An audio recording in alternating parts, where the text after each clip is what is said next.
So hello everybody, welcome back. And I know that it's been a while since I've done one of these, and I appreciate everybody who over the past couple years has followed along on my content and the stories that I've tried to tell. And I'm really grateful that I've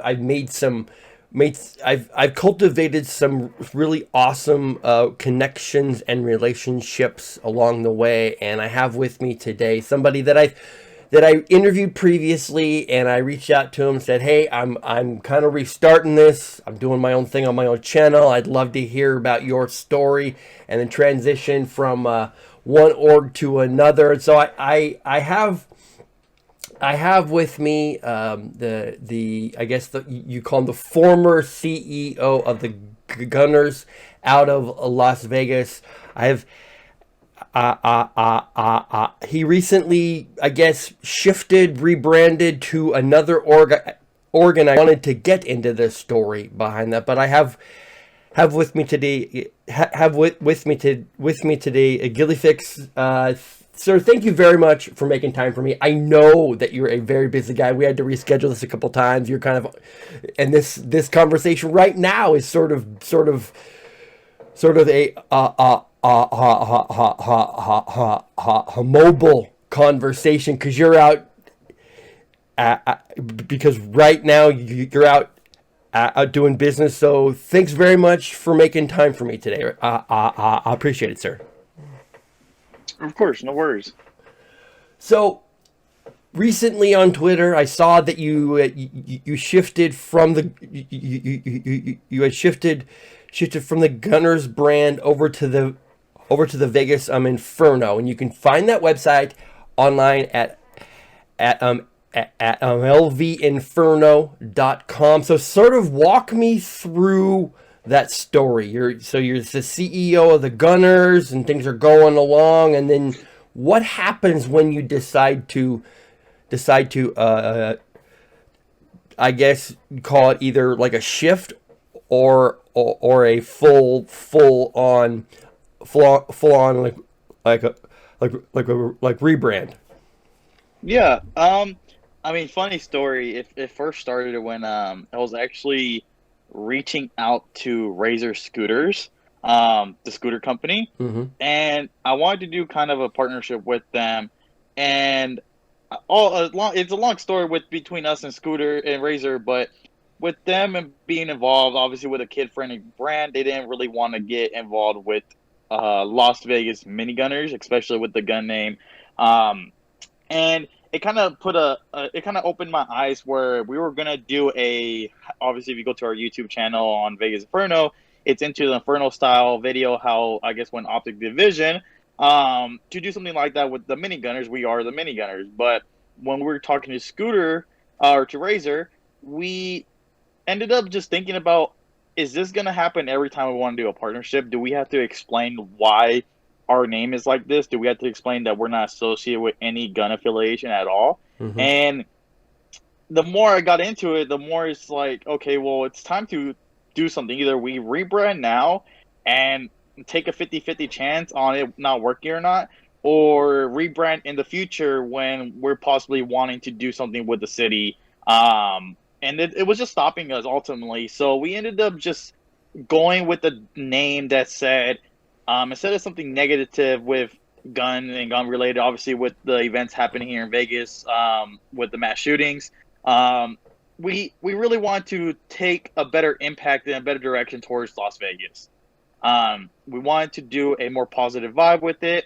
So we did a lot of research where it came down to something that we wanted to represent Vegas, the strength. We wanted to represent the soul that Vegas had. And obviously the heat here in Vegas is really hot every summer. And we just wanted to do something where it just represented all three things. And we ended up finding a poem/book called Dante's Inferno.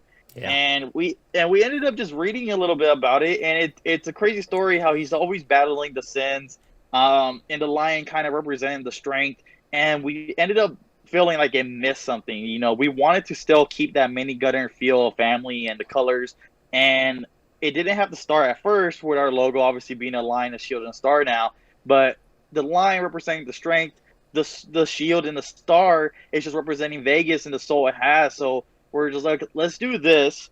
Let's rebrand to Vegas Inferno. Obviously, with the Inferno being the fire of the team and fire of the city, it's a much better outlet for the city of Vegas, and it's a more positive direction. We won't have these partnerships where it's stopping us because of our name. Now, the only thing stopping us is ourselves now. Right. And when we were doing this for the last 3 months, we've been very busy for the last 3 months because from building an organization from over 2 years to less than 3 to 4 months is very difficult, but right. it can be done if you have the right partnerships and you have the right connections. It's a lot of stress and a lot of work. Obviously, building a 3 to 4 month organization for the past 2 years is crazy, but we did a lot of research, and my team and I got it done so quickly.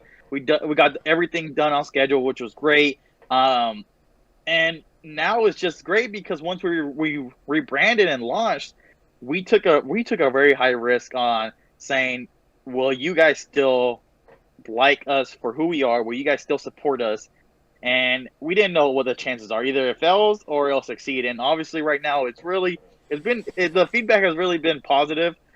Everyone loves the rebrand, the logo, from the logo to the color to the name. Everything was just perfect. To the video announcement, we made sure if we were going to announce this properly with the rebrand, we wanted to do something special. We wanted to do something where it's not necessarily not been done before, but not a lot of amateur organizations are doing it. So that's why we ended up doing something with the video shoot as far as drone footage. We ended up doing interviews. If you go look at our Into the Inferno, we announced that we are going into the League of Legends scene. So we picked up a UPL team with Upsurge Esports, where it's kind of like the amateur League of Legends scene, obviously. And we know that there's a big league scene out here in Vegas. So we kind of did that style format where if you look back, we took a lot of inspiration from 100 Thieves, where if you look back at their video, they kind of did around what 100 Thieves means and stands for, what Nate Shaw did in the past, and what they're doing now. And that's what we kind of took. Since myself, we took a approach where, okay, I used to be an amateur Call of Duty player. I used to enter tournaments. I went to my first event at World Champs in 2015. We have all the footage. We have all the connections, so why not do a style like something like this? And it just worked out perfectly. Nice. So I think there's a definite lesson in branding through that whole story that you just told, that you have to be aware of what you're calling yourself and how the public perceives your I guess your name. So if they don't know anything about you, one of the first things they're going to do is look directly at what you call yourself and make assumptions based upon that. So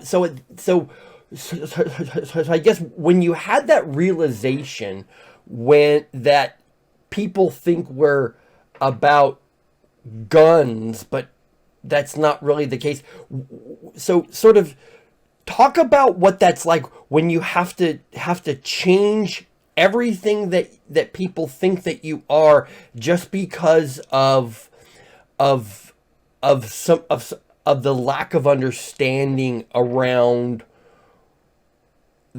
I guess, around gaming in general, because because people get attached to their brands, and orgs get very attached to their names. So what's that like? So what is that like? What does that feel like when you have to make that shift? Man, it's one of those feelings where you feel like something's getting ripped away from your heart, to be honest. It's something very obviously stressful that you're dealing with. And for me, having minigunners in the past for the last 2 years, and me, the team and I working on it, it's just something that's saying, did I really just waste 2 years of my life doing all this? Is this what's going to happen? Is it going to fail? What am I doing? And the lesson learned is that from anyone listening, I mean, any amateur teams, you have, like you said, you have to make sure you're branded properly, because your name might sound great in the first couple months, but once you get to the big boy steps and are talking to bigger companies and they point out simple mistakes, it's something that you're just sitting there with your hands, tied behind your back. You can't really defend it because they have a point. Um, with minigunners, we branded with the minigunners before anything happened here in Vegas, obviously, Right. and unfortunately things did happen. And then after that, it was one of those things where, do we keep going? We were just keep pushing along, but we will get messages here and there. Don't you guys feel bad for any of the victims? Don't you feel bad for that because your name's like that? We would get DMs on Twitter. We would get our players on CS:GO would get messages too. And one of those things is that I never want my team, my players, or anyone part of it to feel like that. I don't want anyone to always be scared to represent the name. And it's a very, very hard transition, but if you do it right and do it properly, it can be done. It's just that you have to sit down if you're going to think of starting an esports team or rebranding with any type of team. I would sit down for the first 2-3 weeks and just think of names and do your research and why you're choosing a name. Obviously, a lot of teams choose names because they sound cool, but maybe they're offensive, maybe they're not. But does it really represent your team in the long run? Right. But it's a very stressful thing to do. And you know what? It's great that the feedback is very positive now, and Hmm. I love how the city of Vegas is loving the team, and it's just great overall. But overall, it is very stressful. Right, right. Okay, so you got over that stress of the rebrand, so of actually having to do it. So when you're actually gonna shift everything, new logo, new site, new name, social media, things like that. That sort of digital real estate is pretty important. So when you're researching handles on Twitter, Facebook, Instagram, YouTube, Twitch, things like that, how much of that is how much of that research is part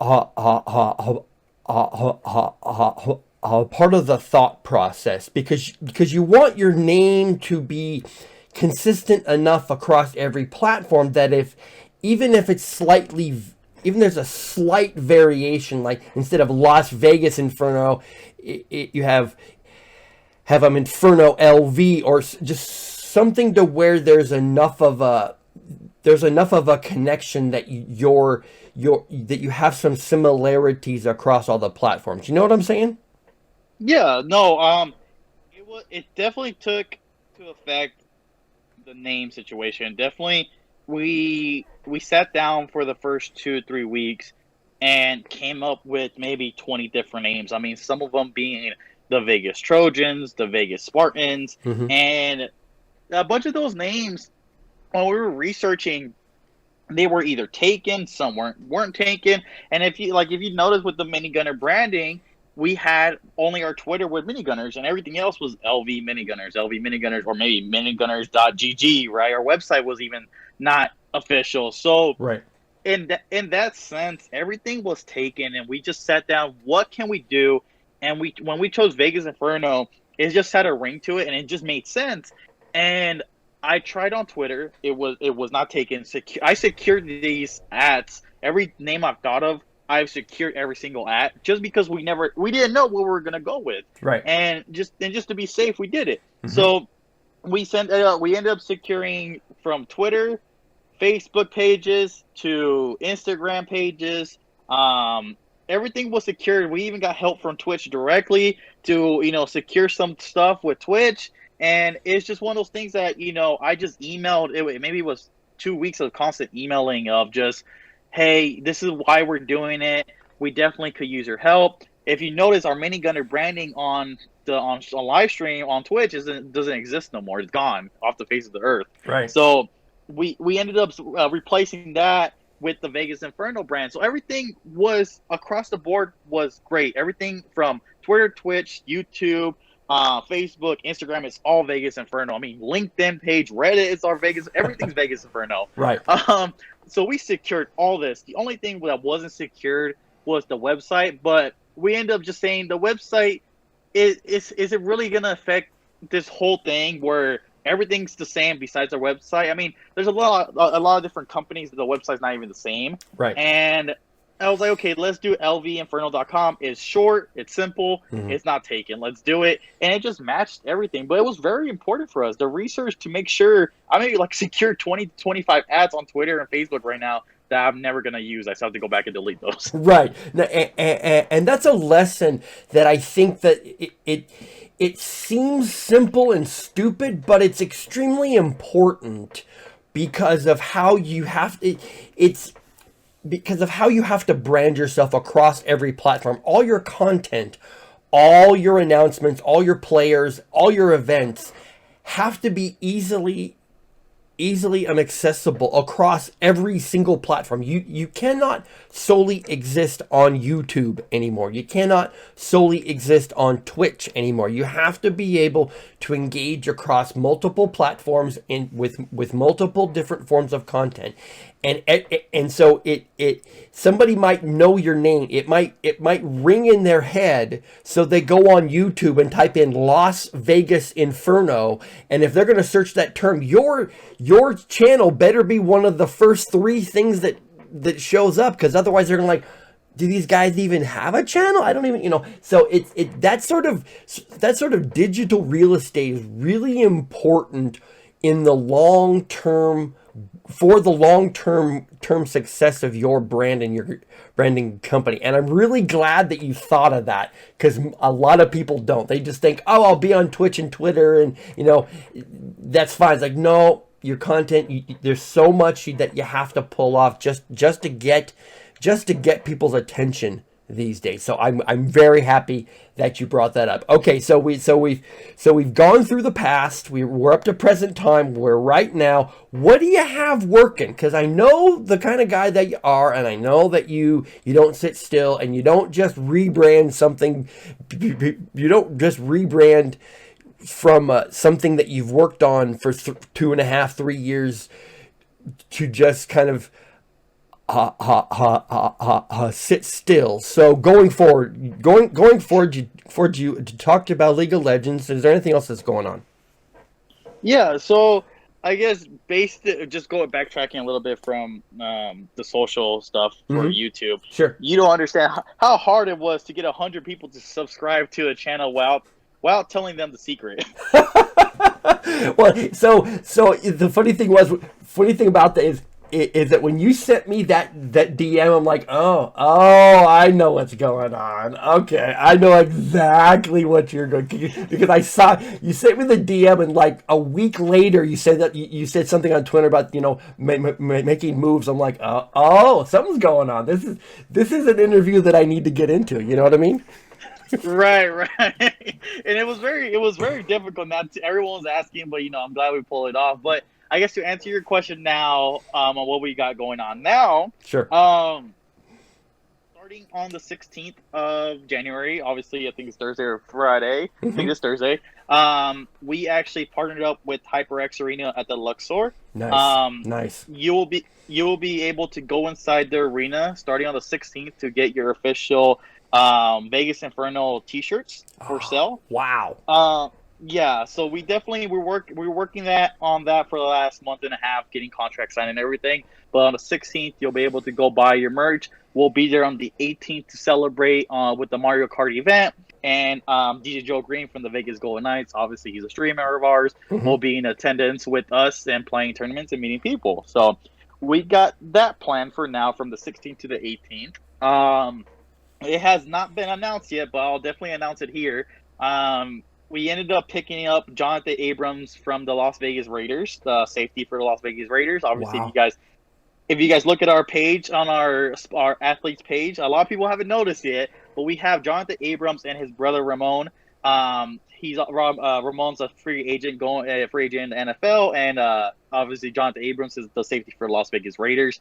We ended up meeting them at the Lightning Cup the past 2 months, and we kicked it off. So now we added 2 more athletes to our books to go along with everyone else. That's awesome. See, so the Raiders actually haven't officially moved to Vegas yet, and you already got some people on board. You already got some you already got a nice partnership with the arena. So it sounds to me like you're on the right track so far, huh? Yeah, it's definitely we got other big announcements. But obviously you guys can definitely see it on our socials when that will be launching sometime next week. One more thing, since this is coming out anyways, we ended up partnering with UNLV with the esports team out there. So we will have an academy team starting next week for any UNLV students out there here in Vegas. So we're doing a lot of Las Vegas things here, and I'm looking forward to everything that we have going on. That's really fantastic. I'm glad that the college is forward thinking enough, and the administrators are like, yeah, this is what students are into, and it's growing. And I mean, just looking at the college esports scene in general, it's not only cheap to get into, but everybody wants it, and it's not governed by the NCAA, so there's a lot more freedom, and you guys are on the right track. So this is great news. Thank you for letting me know all this. And truth be told, you didn't tell me any of this going into this conversation. This is all brand new off the cuff, so this is good stuff. So you got these partnerships, you got all this stuff, great stuff happening. What's this going to look like in 6 months? 12 months. What do you think is going to happen? So right now we're currently in the process with our seed funding. So we are trying to get into our original plan before the rebrand launch. We actually were going to be partnered with another company. Unfortunately, that fell through. We are trying to go into the RLRCS or Rocket League, the Championship Series, or the RLRS, which is kind of like the amateur series of the below Championship Series. So we definitely want to go into Rocket League. And just stay with Rocket League and League of Legends for the next 6 to 12 months. Obviously, our League of Legends team hasn't been announced yet, but we definitely will be announcing them soon. They are signed until the next 6 months, which is great. So our support is with the League of Legends scene for the next 6 months. What we got some insider knowledge about something with rights going on at the end of the year, so we definitely want to see what's going to happen with the amateur scene at the end of the year. And we're taking our leap forward now to just make sure we're already here and established. Obviously, we'll want to be franchised with the League of Legends scene, but that's a long-term vision. If we can get to the LCS, that would be great. But Rocket League and League of Legends are two games that we're going forward. We might have a Fortnite player here or there. It just really depends on how everything works. Wow, you guys are making moves, and you're in the right city to do it, because I've actually had conversations with several people in Vegas, and they're very forward looking when it comes to the entertainment aspect. They're seeing what's going on in California with esports, and they're saying to some of these teams, hey, it costs a lot to live in California. Come to Nevada. It's a little cheaper, a little better taxes, a little better overall possibilities, maybe. And I think that you guys are on the front edge of this, and I'm really happy for you guys, because I've been extolling the virtues of Vegas as an esports hub for a couple years now, and people are finally catching on. I'm like, Texas and Vegas are gonna be massive coming up, and you have a couple places down south that are also catching on. I'm glad this is. I'm very happy for you guys. I'm thrilled that this is all working out. A lot of times, rebrands and shifts in focus have a tendency to create some bad vibes, where you have some owners that like the way that it was, and then you have a couple people like, yeah, but we got to shift if we want this. I mean, this brand is brand is not working. We need to shift. We want these opportunities. And you guys are even going into games that are seen as, I guess, safer games. League of Legends and Rocket League. I don't know why Rocket League is not seen more, because it's basically soccer with cars. You're not shooting anything. Nobody's dying. There's no blood. So I really like where you guys are going with some extremely happy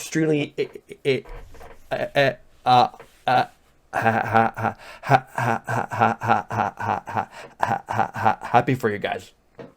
No, definitely. I appreciate that. And a lot, yeah, you know, Rocket League and League of Legends are definitely two great games. And there's a bunch of different games out there that are great and phenomenal. And people need to just take a chance on them, you know. And with Call of Duty and Counter-Strike, yeah, it's a shooter game. Obviously, gamers, you know, FPS shooters are great. Mm-hmm. But Rocket League, Rainbow Six, even mobile games are coming out of nowhere. I mean, they've been, you know, since Brawl Stars came out, I've been saying that Brawl Stars is going to be the next mobile game, big mobile game. And now they're doing what, $500,000 tournament. I don't even know the number of how much they're giving away, but wow, they're doing a tournament out there with Brawl Stars. So I think for this year, those three games are definitely on the rise, and something like Call of Duty might be on the downcline just because with everything that's going on with franchising in its first year. So you just never know. But we got a lot of big, major opportunities that are coming about, and you know, we can't wait to announce all these.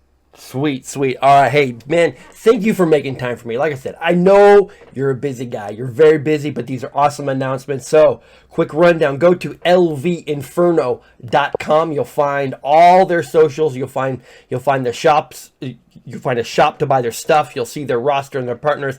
Thursday, January 16th, you can go to... if you're in Las Vegas, you can go to the arena that's in the Luxor. You can get your shirts. I wish I could be there to get a shirt. One of the first people to get a shirt from you guys. The 18th is a celebration. You've signed some partners from the Raiders. You have some other things working. I'm really thrilled for you guys. Thank you very, very much for making time for me today. Thanks, man. No, thank you so much, Bill. I appreciate it. You got it. Hey, everybody. Thanks for tuning in. Thanks for coming back. You can find all my socials and everything. We'll have all this great new content that I'll be rolling out, the written stuff, these interviews. Follow me here. Subscribe to the channel. Like and subscribe on the Twitter channel as well. And I will see you soon.